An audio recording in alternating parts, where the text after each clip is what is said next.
Hi everyone, my name is Maria. And I'm Justin. Justin and I are married, and we are both life coaches working together in our small business called Present Way Coaching. Today we decided to sit down and have a conversation about our relationship and the journey of our relationship, which has been over 18 years, 19 years, somewhere there. Yep. 18 years of marriage. And the reason we wanted to have this conversation was because one of the things that has really helped us has been listening to other couples and their journey through, I guess, their journey into consciousness or into a more conscious relationship. And the reason we needed that was because we had a lot of trouble in our relationship. Absolutely. To the point where we were on the brink of divorce. Yeah, basically, we had periods of separation. Yeah. But so we wanted to have this conversation today because this is one of the things that really helped us, and we thought, well, what we can do for our community and for anybody who wants to actually listen and looks up conscious relationships, that we could share our journey from what was ultimately an unconscious conditioned relationship and marriage with trauma and a trauma bond we might even touch on, and then trauma bonded relationship through, and we've had children, we've done all the things that you're supposed to do. We bought a house, we have children, and then into through that period of and why we found ourselves terribly unhappy and disconnected, and then into where we are today, which is a whole new chapter, a whole new chapter of our relationship. Absolutely. So we're going to have a conversation about that. We're currently in our second marriage, and it's to each other. Luckily for us, we've managed to survive all of the trials and tribulations that we had to go through, and we've come out the other side, and very grateful for the journey actually, and I'm incredibly grateful for this beautiful woman. The reason that we struggled so much, I think, or from my point of view, is that the patterns and the programming that I had in my head basically was running the show. I didn't know that I had the ability to step out of that conditioning that I had taken on, and I came from a divorced family and had a whole lot of things go on in my childhood which contributed to the stories that I told myself about how a relationship should be and what I needed and how I should be treated and what I deserved and what I didn't deserve, and all of these stories. And then from that I basically picked the parts that I liked, and the parts that I didn't like I would just project back out to Maria, and unfortunately I treated Maria horribly. Makes me emotional because that's not who I am, but I did treat Maria horribly in our relationship. Not because I wanted to, it was out of this unconscious projection of the mental story that I had going on. Yeah. And look, when Justin says horribly, it was only emotional. There was no, and perhaps, for us there was a bit of psychological stuff, not intentional, but a lot of emotional withdrawing and things like that. There was never any. We actually still speak about one of the strengths of our relationship has been that we've never ever moved into contempt. When it becomes contempt and purposeful hurting, we are these. This is not who we are, and that we've never ever had that. Deep disrespect or contempt. We've had a lot of other things where we've projected on one another. We've, at times, we've done some very hurtful things. We'll get into some bits, again, unintentional and unconscious, and then they come with their own triggers and patterns, but we never ever moved. I don't believe I ever felt that you purposefully ever set out to hurt me. You purposefully ever set out to hurt children, or ever even hurt. I didn't think you were purposefully hurting yourself. I think I could see that you were hurting yourself, and I could see you weren't valuing yourself the way we valued you, and I could feel that I didn't feel valued in the way I felt like I would have liked to have. But at the same time, it didn't feel that you were purposefully doing that. No. Doesn't mean I didn't get angry, it doesn't mean I didn't get hurt, it doesn't mean I didn't get reactive my own ways. And similarly, when I would have outbursts and crankiness, like snappy. So one of your triggers was that I was snappy, and I never meant that to be at you. It just landed on you sometimes. Sometimes there's been a build up of tension through the day with kids or whatever, and I would put it somewhere where I could put it onto you, which isn't very nice. Which, when you look at my past, coming from a divorced family where my mum had 4 kids raised on her own, and Mum, if you're watching this, I've spoken to you, you know how I feel. But there's no blame or judgment or criticism at all, but it was a very stressful environment, and I felt stressed as a child. So now in my relationship with Maria, the condition that I have in my head is that there should be no snappiness or anger or any kind of short temper directed at me, because for me, I've found that incredibly challenging to feel emotionally. So whenever I felt that from Maria, when she was stressed with the kids or had a rough day or something, I would personalise it and say that's a condition that I don't want, and then I would project that at Maria, and usually it would be shutting down or stonewalling or emotionally withdrawing, which would then trigger your patterns of not feeling seen and heard. Through our journey, we've also sort of touched on attachment styles too, and we understand those a lot better. Justin's an avoidant, and I'm an anxious attachment style. So we, of course, have a really strong dynamic around that. But we also, the two of us, have trauma, and that our trauma actually it's a gift now when I look back now, because the trauma and our styles, they really, what happened over time was that our trauma was it was just so well blended in with our attachment styles that we almost doubled down. There was like a doubling of this energy of where we would go into our behaviours, triggered patterns and behaviours, and that would result wouldn't result in a great outcome. It would result in disconnection for long periods of time, several weeks at times. We would be completely emotionally unattached. We're present, but not present in the sense of true presence, but we're here under the same roof. But not emotionally there at all. Yeah, not connected and not supporting each other, and we're just doing the jobs of the logistics of running a household and raising 2 amazing kids. So I think that we've been gifted with this amazing opportunity to heal ultimately what is intergenerational trauma for the both of us, and our own personal traumas, and then our attachment styles, and hopefully that we can move those over time. But let's move on to. I'll just clarify something there for people listening who may not be familiar with our style of language and whatever, is that when we talk about trauma, there's a couple of different types of trauma. When we talk about trauma or conditioned patterns, we just want to make it very clear that one of our teachers, Gabor Mate, he says that trauma is not what happens to you, it's what happens inside of you as a result of what happens to you. So that we just want to make that distinction, that when we say trauma, that could be anything from, being growled at, spilling some milk as a child, or right up to big traumas that we all know about, sexual abuse, physical abuse, whatever, and we all process that differently internally, and that can cause these patterns of behaviour that keep us stuck and frozen. So I think for the two of us, we had possibly more minor as in small T's, so not necessarily the large T's, but they are nonetheless. Growing up in a stressful household where we didn't feel seen and heard, and as again, we needed it to be. And as Justin said, there's no fault, there's no blame on parenting. I mean, the same thing. There was never an intentional hurt put on us. Our parents grew up in really different environments, and actually when you sit and once you've done the work yourself, you grow in so much compassion, because you only have to sit and stop and say, wow, they were conditioned with another set of behaviours that were a whole other level of ours. Corporal punishment was normal, it was and they didn't have access to the information and the support we have had.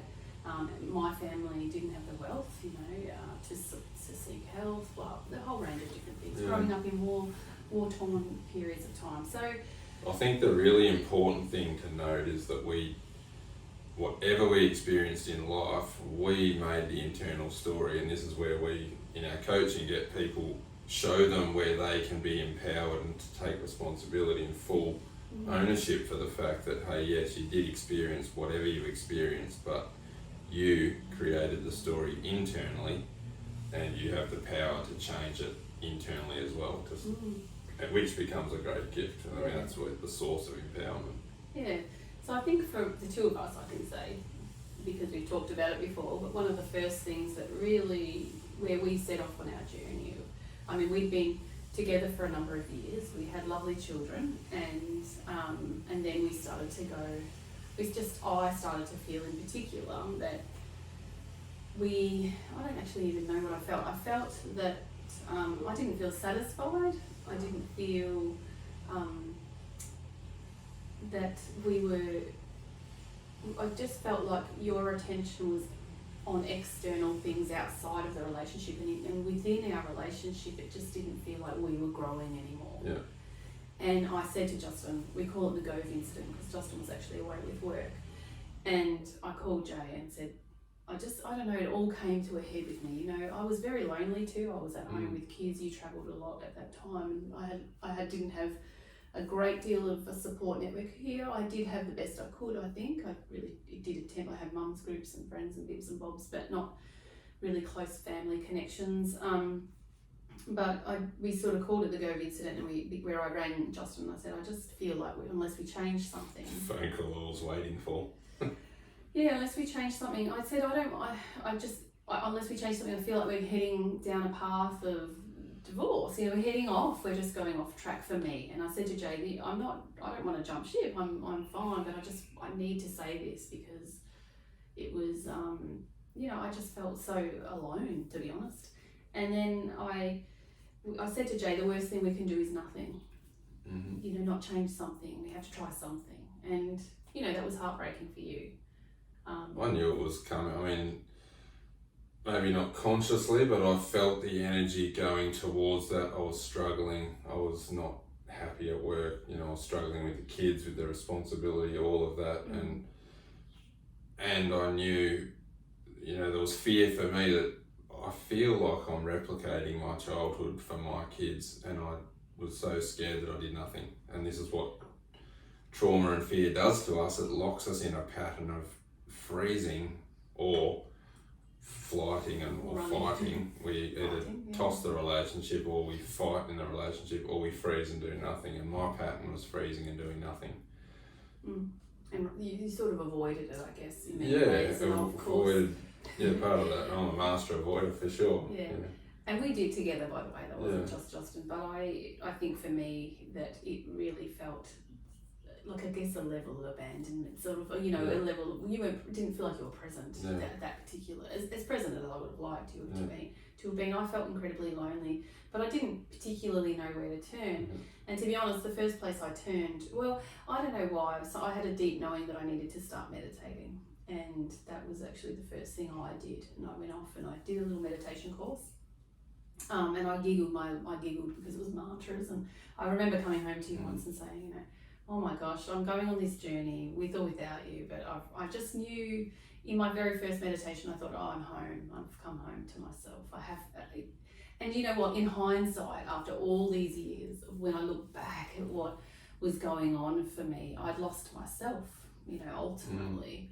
And I still hadn't learned how to value myself, and there was some core wounds that were bubbling to the surface. Well, beautifully triggered to the surface for you. Yeah, and then we continued to trigger amazingly well. But, you know, what was really missing for me was me, you know, my life and my passion, my valuing myself, loving myself. And I say that with a funny face because I really, it's taken me a very long time to get to the point where I can start to really honestly value and love myself.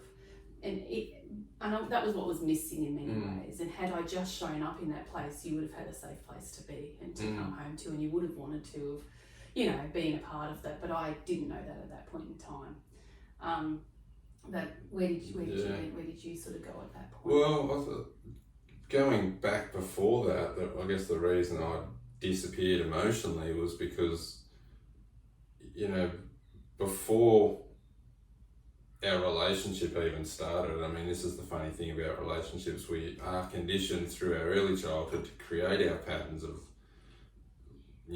our reality of the world.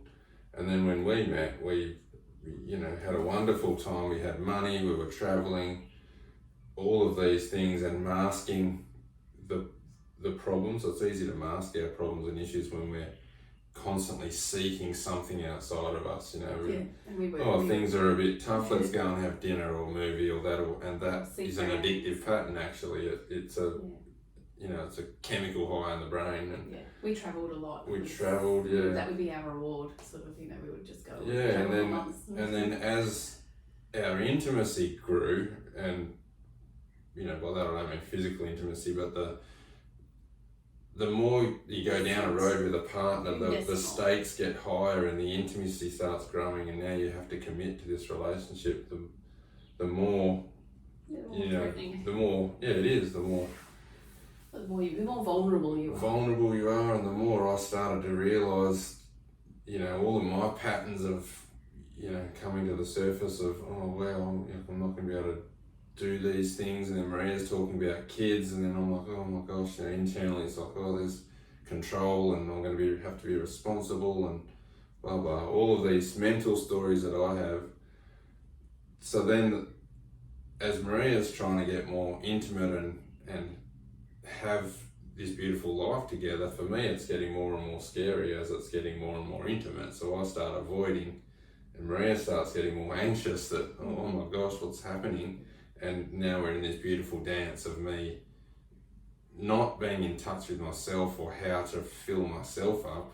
I'm always looking externally for the next thing. And then we moved, and then I wanted to move again, and I was always talking about moving and doing this and doing that. And for Maria there was no solid ground because I was just for sure jumping all the time. And that wouldn't have been a problem had we been strong, but the problem for me is I have an anxious tendency, and I actually have a very, now I'm much more aware, quite a high level of background anxiety with an anxious attachment style. So I'm sort of a highly anxious person, because for me, in my conditioning and partly just naturally perhaps who I am also, is that I need, or as part of my needs, I need that reassurance and stability and security. That's something that I need, and I like, and I want. And so when there was questions, of course, when moving and this and that and the other, that provides, and it makes me feel a bit nervous, but more than anything, it's more the emotional distance, and when I can't reach someone, I feel like I can't reach the person, because that an anxious person they personalise it. So I would over personalise everything. So anything that's happening around me, I work out what that means for me, which is all about the self. And I actually look back on our relationship. We were talking about this just the other day, and one of the major things that is absolutely flipped is that I feel, and maybe I don't know about you, but I feel that the hugest flip now is that in all those 18 years I was showing up to get for self, how do I, and whether it was controlling what was going on around me or trying to make myself feel better, and that wasn't always negative, and everyone has needs, and I'm not saying that they don't deserve to be met, but what I am saying is that I couldn't fulfill some of that stuff within me that I needed to have been able to calm some of this down. That's the energy that we bring. The energy is either coming from a calm, stable, well communicated place, or it's coming from a frightened, needy, insecure place. That's and right. You could say the same thing, but two very different energies. Exactly. And so the flip for me is that I'm showing up now to give, to serve, to honour, to see, and that was always my intention. I mean, they're in our vows. We would honour each other's journey and work to keep our marriage strong as one of our vows. But I didn't know how to do that, and I think largely that was really came from from a place of, you know, I had to come and really go in, and I had to do work with a coach and therapists over the years, which we could talk a bit more about. But you know, I really had to focus on some of my core beliefs about myself. And I'm continuing. That'll be a journey for all of my life. As I uncover more and go deeper and deeper and deeper. There's intergenerational trauma for sure. You know, there's a whole range of conditioning. I mean, even dropping marriage, like what we thought marriage was, the word marriage. I mean, when we went through a lot of our more difficult times, I remember saying, well, I just want to toss the whole word out. It wasn't what they told me it was going to be, and you know, and we actually did put our rings aside for a long time there. Yeah, I did, and I really had to question, well, what is it for me? What do I want in all this, and what version are we going to create? And we're actually now creating our own version of what marriage is for us, and I think it's a very conscious version. Yeah, that's incredibly fun too, what we're doing now. And the flip has been for me that I'm not constantly, there are times when I need things, it's fine, but I'm not showing up trying to serve this self. And when I talk about that self, that's not my higher self, that was my wounded self. And that's one of my major lessons through all of this journey has been that when I'm coming from a wounded place, I only continue. It just gives me back the wound, you know, it just reflects back to me the same wound. It can't move me upwards, it can't. So anytime I take action from that wounded place, whether it's through words, actions, deeds, you're creating your next reality with that it energy. Just circles that energy back around to me, and I'm not serving, and I'm not serving my higher self. Yeah, I guess what we have to understand is that our mind is like a computer, and it is programmed with every experience you've had in life. So, and then that program runs our behavior. So your behavior, if you're not consciously looking at it, your behavior is just a reflection of the past, because it's a program that you're running from a past event. So the thing that we were doing in our relationship before now, we've done a lot of work, but all we were doing was taking the data we had in our mind of what we liked and what we didn't like from the past and trying to get our partner to match that. What we want, what would we prefer. So all of our energy, all this talk from me anyway, all of my energy is what do I like about Maria and what don't I like based on what I've experienced in the past. And some of that was great, some of that I didn't think was great, based on the data from the past, you know. And with that data from the past is, you know, trauma and stressful events and all of those things. And unfortunately, Maria had to cop all of that. You know, me projecting what I didn't like, which was just a program in my mind, which is just a reflection of the past. So what I've been able to do now with a lot of help and guidance and therapy myself is to see that I'm not my mind and I'm not my body, and there is a process where we can follow to get beyond that program, and now you become the programmer of your mind. So now I can look at Maria and see Maria for who she is, not who I think she is or what I want her to be, and just say, wow, he's a beautiful part of creation that I get to interact with, and what do I want to create, you know. And there's no emotional charge there. I don't have a secondary gain. I'm not doing it to get or to feel okay inside. Basically, we just don't feel okay inside, or we're trying to feel okay. We either don't feel okay and we're trying to avoid that or manipulate or change you or the outside, or we're trying to get a feeling, we're trying to create something to get a feeling of well-being. There is a way to feel well-being all the time, regardless of the condition. And that's where we've got to now, which is, I have to say, is a fantastic feeling and a fantastic way to live your life and be in a relationship. It's a much nicer one. For me, it's a work in progress. I'm still very much at the practicing end of daily moment by moment, you know, commitment to, you know, creating that space so the conditions can run, the story still runs, my mind is still chattering, but when I feel a disturbance inside me. So I call it a disturbance. Sometimes I'll even say to Jay, I can feel my little disturbance coming up. And I just, I'll just I don't need to go freak through out the anymore. process. Can I ask you a question? What's helped along the way? So, when you think about where we were at, because I think sometimes it's one of the biggest surprises to me, and this shouldn't be that surprising, but for me has been that this has taken us years to get here. Yeah, so that Gove incident you were talking about is 6 years ago now. Yeah, 6 And years. So it's taken us 6 years to really feel finally like we have, and we've been through a journey and a half together. Yeah. And it's been to the point, honestly, where Gove happened, and then let's things go and do got stuff. worse there was a blissful period for a bit there where we realised, wow, we can change all of this, but then to actually do the work to change yourself is a journey that needs guidance. We can't do it on our own, because to really get through your own conditioning, also we're addicted to ourselves. We are addicted to our own patterns.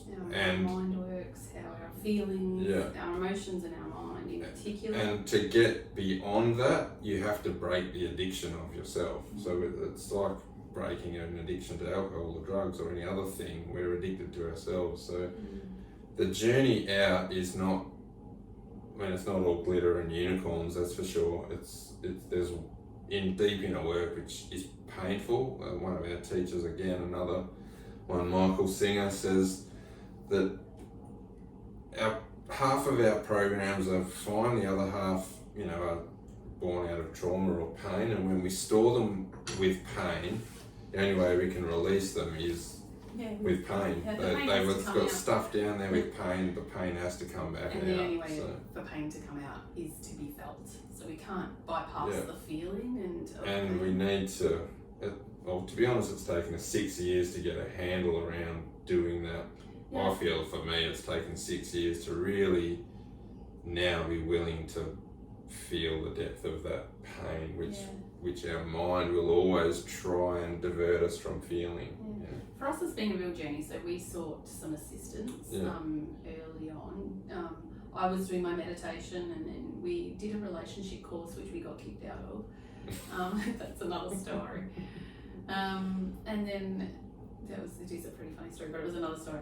And then I got through a lot of that course before we got kicked out, and that was handy. And it was both seen psychologists. So we did a lot of learning though, hey. Lots of learning. We have read books. We're coaches, so we were determined to do our own work.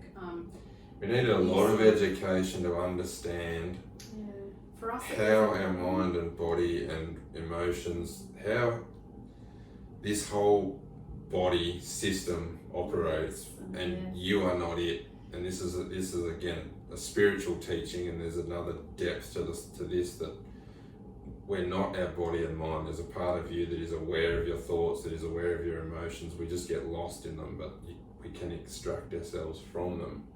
So coaching, we did a lot courses, of learning, and that's been important for me to really process it. But interestingly, I did get to a point where, I would, like, every time I got a new learning, it would be like a pop. Yes, okay, I get it now, and that would bring me this amazing relief. But it took me a long time to realise that I was stopping here, and I wasn't processing all of this. And what's in this part of my body is where I've stored the pain, the hurt, the trauma, the this, the that, the energy of something. So then I had to start working with my body, and so we've both done somatic work.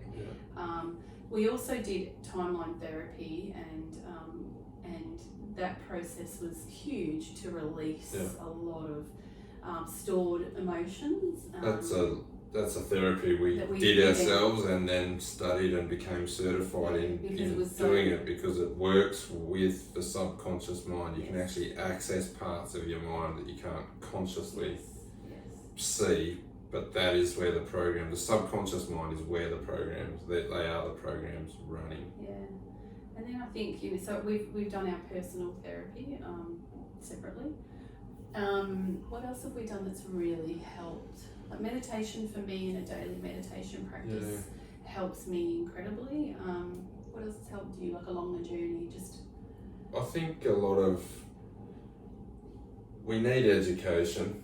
Firstly we need to admit to ourselves we have a problem. Well, that is a big step to say, just you to know say, what, I want to address this in my life. I either have an issue or a problem, or I'm not where I want to be. I feel like there's something holding me back. Well, so we have to admit that to ourselves first, and and then we have to start on the journey of understanding of why aren't I free, or what's really going on, or who am I. Start to look inwards rather than outwards. And that's where we did a lot of courses and reading and getting knowledge. But what you were saying before, when you get that like pop, you read something, it's like, wow. Well, the trap is that becomes an addiction too. It gives you a chemical rush, and it becomes. I would actually personally say for me that was it for several years. Well, that's all I was doing. I was educating, and I would and then I would. And the thing is, I would say to Justin, I mean, we talked about this when we were just on our holiday a few months ago. I would know what to do to make a great relationship, the do's, so I know what to do in my mind, we prioritise time, we do this, talk nicely to each other. But my body would feel like it's not safe to do that. And at other times, I could feel an impulse to open to Justin. I could feel an impulse to reach out to you, to touch you. But my mind would be going, don't do that, don't go there, that's dangerous, he's not safe, So how was I going to ever get to marry these two things, So to go beyond it, totally. And I had to get right behind all of those things and watch all and release a lot of things. But you know what I do think, I think I would actually say on the education side of things that definitely kept me, and I was in an education mode where I just got more information. A lot of processing of wounds. And I think I stayed there almost for several years, and then we hit another low point, really. Well, then, it's like, you're right. It's like we admitted we had a problem, looked at the solution and started learning, and that gave us a great buzz. Now we're on the same page learning, so that was wonderful. Yeah. And then you're right. And we did see improvements, there were improvements, absolutely, it wasn't, so but then, things helped. But like Maria was saying before, was you weren't feeling, I wasn't feeling, I didn't understand the depth of the pain that I was suppressing and holding from my childhood, basically. But for me, I don't think I ever grasped that, the fear, the level of fear. So when you're an anxious person, you're living from fear, right? Well, most of us are, to be honest. If I could generally throw a general blanket around, there's a lot of fear that we live with, and that creates this anxiety. And I hadn't ever really understood that there was just there's a real deep primal fear in every human being, and this is actually what, when you understand it like we do, it's what breeds compassion for others. Everybody is walking around protecting themselves from their own fear, and I mean that's a deep topic, and that's probably not the forum here. I actually get a bit teary because it was so deep, and it ran so deep in me, and to then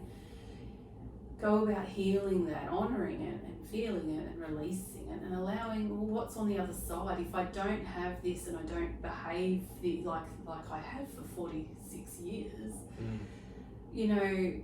what then? Like, who am I, one? And two, am I going to be okay? And can I take that step into the unknown outside of this version of myself? And it is really scary. It was. For anyone watching, very courageous. That's why we always say that courage is a really important component. Absolutely, and that's why when you face it yourself, I know the fear that I've faced, and I know how terrified I've been, and why I was behaving the way I was behaving, and now when I look at you, I have nothing but admiration for you, because I know, you were, really trying your best to manage that fear inside yourself, and I know the work you've done. So I know the courage you've had to show up with to stay in our relationship, and we've given each other the gift of being able to grow through this, but that fear is real, and we understand that. Yeah, we do, and particularly as coaches, and that's why it's very much about creating this space and a safe space for someone to start exploring and unpacking some of this. And our coaching work is all about helping somebody, really create a quicker path through, hopefully. It is a journey for sure, but there is you can kind of, hopefully we can corral, guide someone. We can only guide. We can't do the work for anybody. We can guide you there. Yeah. Absolutely. I do think one of the most, we haven't spoken about it just yet, but I think one of the blessings for Justin and I, that it gets sort of hidden in the clouds of life, and I guess I actually wonder if this was the very thing that I was attracted to in the beginning to you. I don't really know, but we're so... Do we have time to go through all the things you're attracted to? We're so blessed because we have this intention. You have this intention, and our intentions are very complementary. And I don't know why they're there. I don't ask me why. I sort of sometimes, I think maybe it's just who we actually are ultimately. But without getting too crazy, our intention, woo-woo, and our intention is... I'll go down a deep spiritual rabbit warren. Justin has this beautiful and incredible and I actually find it incredibly attractive intention of always showing up every day as the best version of himself. And it is. Well, it's true. And you've never wavered from that. And we haven't done it. We haven't been masters of it, but we're working our way there. And we're so lucky because without that, we wouldn't be sitting here being able to have a conversation about the pain we've caused each other and inflicted upon one another, and yet we can still sit here in deep love and deep respect. And I have nothing but respect for that intention, and it's very familiar to me because it's my own, and we're so lucky. And I think for anyone who wants to work on this stuff, that's all you need at the end of the day. It will keep you going through the darkest points. It's just that intention to be free. Our intention is literally freedom. Just freedom. Freedom. I want Maria to be free, no matter what happens with us, which we're solid, but that has been our intention is freedom. And I think that's our drive and motivation, and it's so beautiful. Like it's a very pure intention. We're not out to, it's not. It's just freedom, and ultimately it's freedom from the personal self. A freedom that conditioned self. A conditioned self, and we want to rise above that. And it's a beautiful, and that's what's going to create a beautiful life and a beautiful life story together.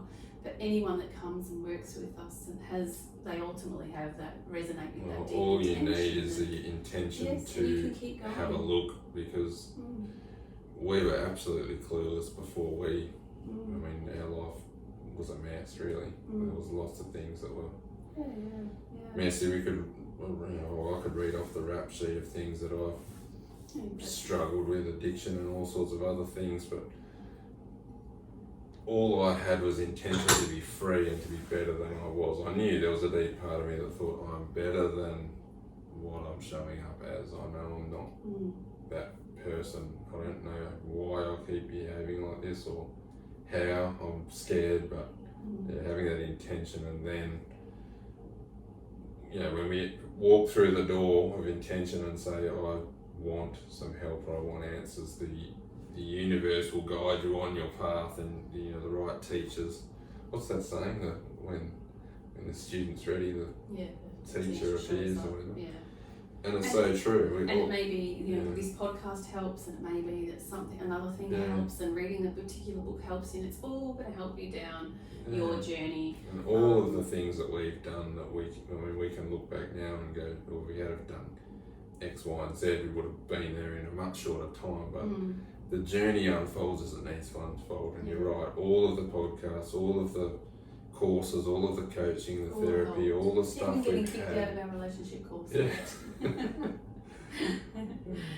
So I think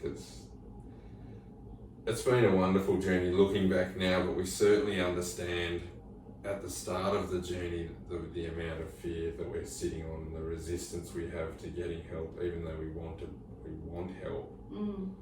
It is. Resistance is a really interesting part of the There's journey. such fear there. There's a fear there that we are who we think we are, that we're somehow a horrible person, but that's just not true. Or unlovable in my case, or unworthy. Yeah. You know, everybody is a beautiful person that is way bigger than I do think we give ourselves credit for. Yeah, I do think resistance is a really interesting part of the journey, because as we're changing, we have this resistance to change that's inbuilt in us, because our mind only wants it likes to know, it likes to understand, and it's like Justin explained, it's a program, so that's built entirely off experience. It doesn't want to do something it doesn't know yet, so it wants to stay familiar and safe and within the realms of experience. And so every time we're starting to grow, our mind and therefore our body, because they're really not two different things, they're actually one system, our mind, body, and it will resist on some level, and you've got to overcome. And that's why we keep repeating the same. And in relationship, we're even resisting change here, and this is one of the big things that's happened for me, is allowing Justin to change was a huge key in me, even seeing how I wasn't allowing him to change. It had been, and look, sometimes you need to wait a bit of time to feel safe with the person, or safe they're showing up differently. I'm not saying that, but allowing you to change over time has been a big that was key. a big realisation you had just very recently. Christmas time this year. Maria came home and we had a bit of time apart, and Maria realised, or had the realisation, because I was starting to show up differently as a result of all the work that I'd done. That you're doing it. Maria was still resistant, and she then had the realisation that, hey, out of fear, I'm actually not allowing you to change. And so Maria took responsibility for that.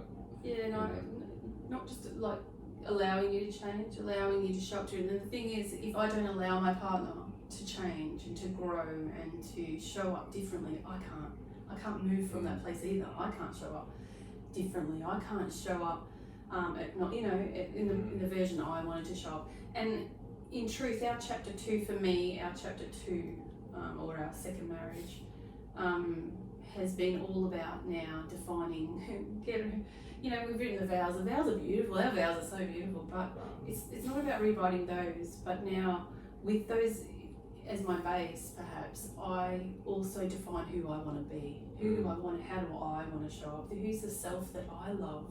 How am I going to love myself in the way that I show up here, irrespective of my reaction anybody to that, else, to be honest?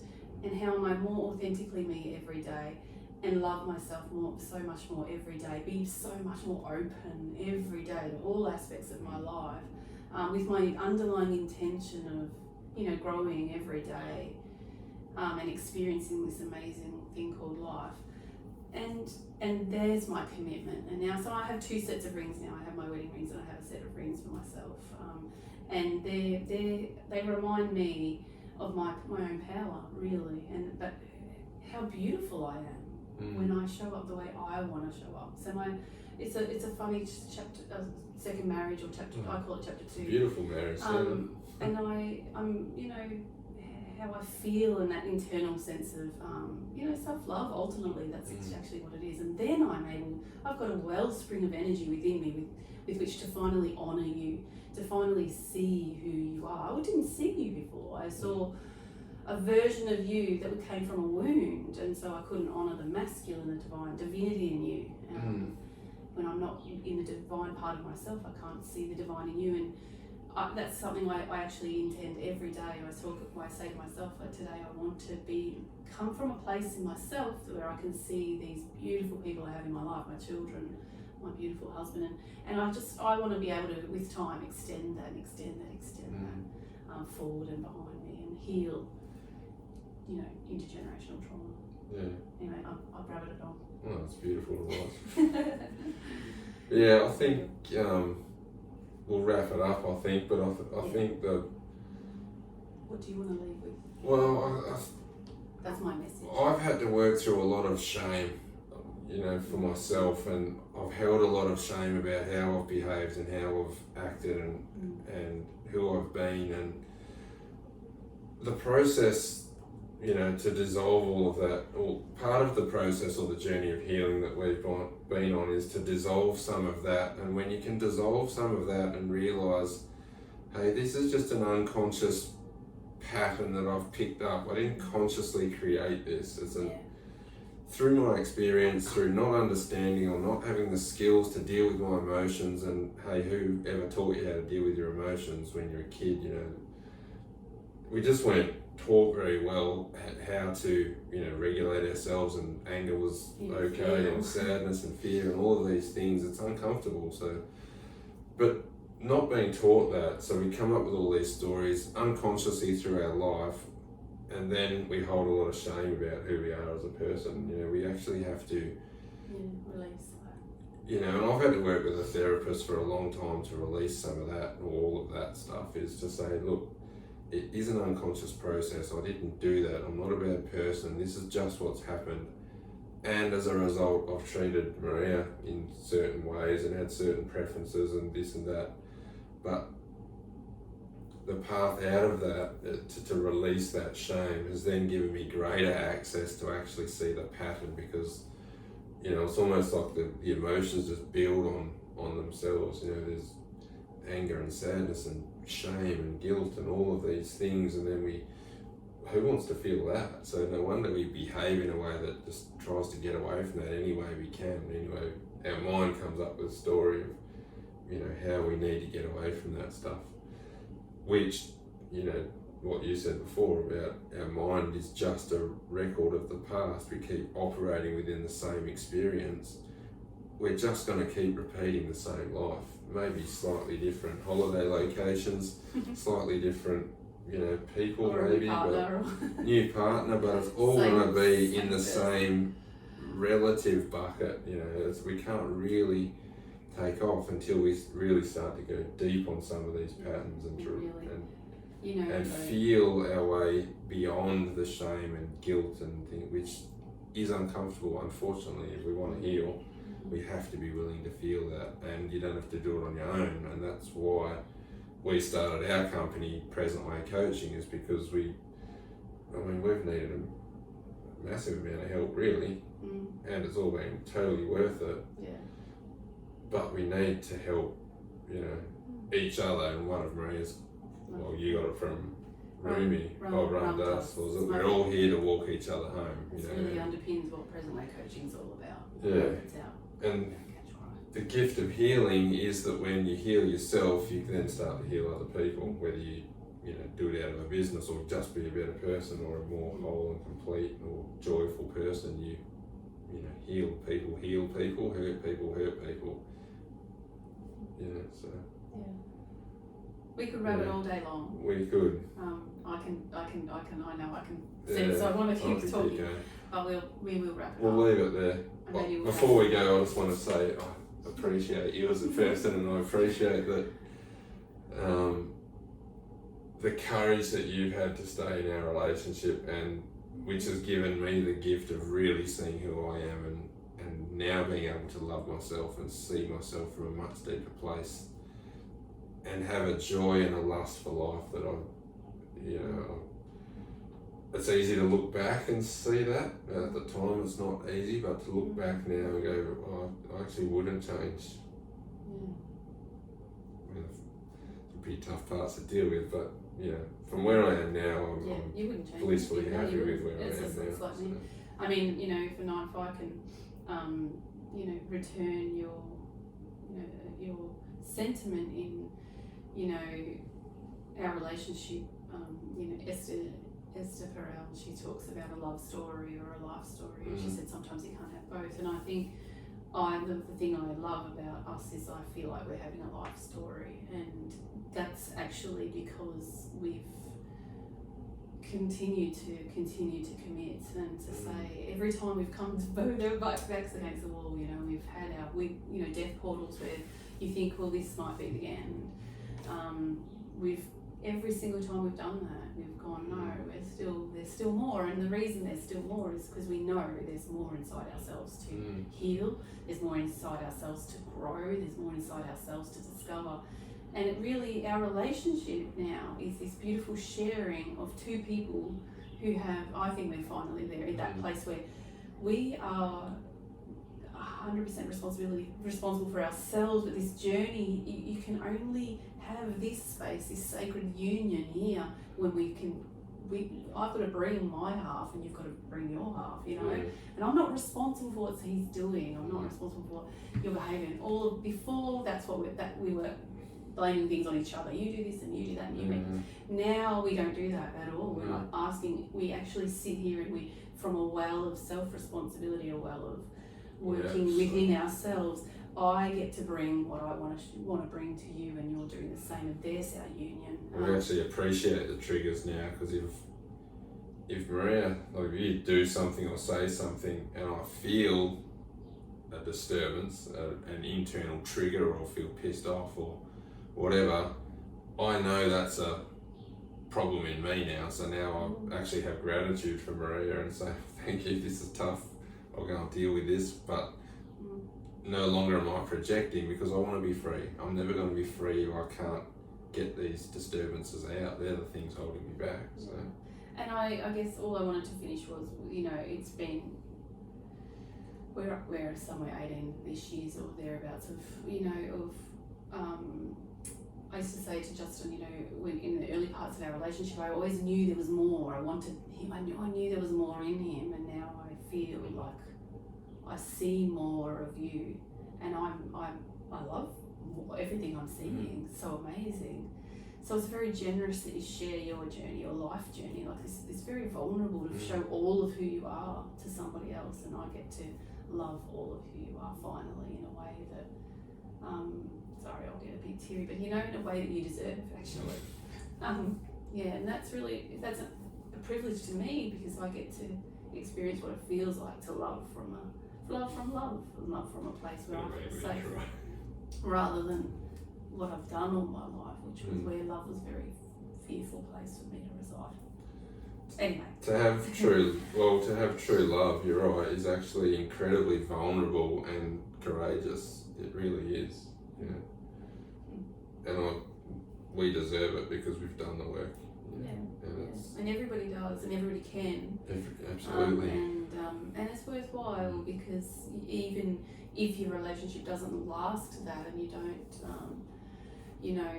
have a partner, you can work through it. You can do this all yourself, and it just means when you show up in any relationship, at work, with your friends, your children, your greater family, you know, your chosen family, whatever it is, you're able to do all of this work. You don't have to be in an intimate partnership.